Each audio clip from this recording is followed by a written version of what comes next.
chapter 8, but in Romans chapter 6, in describing baptism, he tells us that we are buried with Jesus into his death, and we rise with Jesus into his life. Now, it's important to understand that there isn't anything magic about the water itself, or even if we do, say the right things, that ceremony becomes magical somehow. The point is, what we symbolize is powerful and real. And if it has taken place, then this symbol becomes important to us.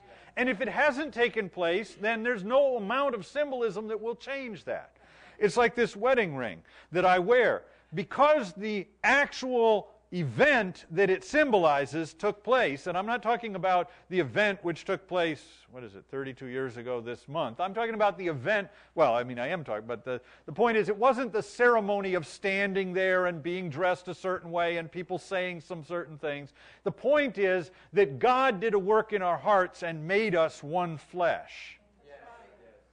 And therefore, this ring is important to me because of what it symbolizes. But you can get a ring like this pretty cheap at a pawn shop. The rings are not hard to come by, and they're not magical. And as I slide it off here, to the extent that it will come off, I had it off a moment ago, which demonstrates that it does come off.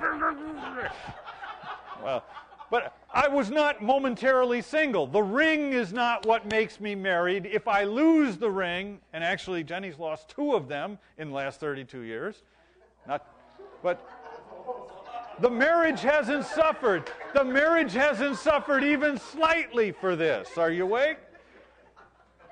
The ring is not the issue.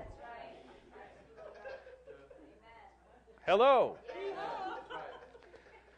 So, if we're born anew, if we are born of the Spirit of the living God, if Jesus makes us new, then going to the water becomes tremendously important to us.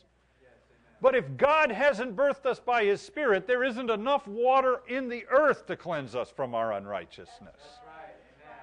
And it isn't a matter of the right water, or special water, or blessed water, or water that's been prayed over, or water that's in the right facility. There isn't any water that will do for us what the Spirit of God does for us. But when we are born again, we have this desire to testify of that with baptism. And that's what baptism is. It's kind of an illustrated sermon where we testify of our being born anew in the Spirit.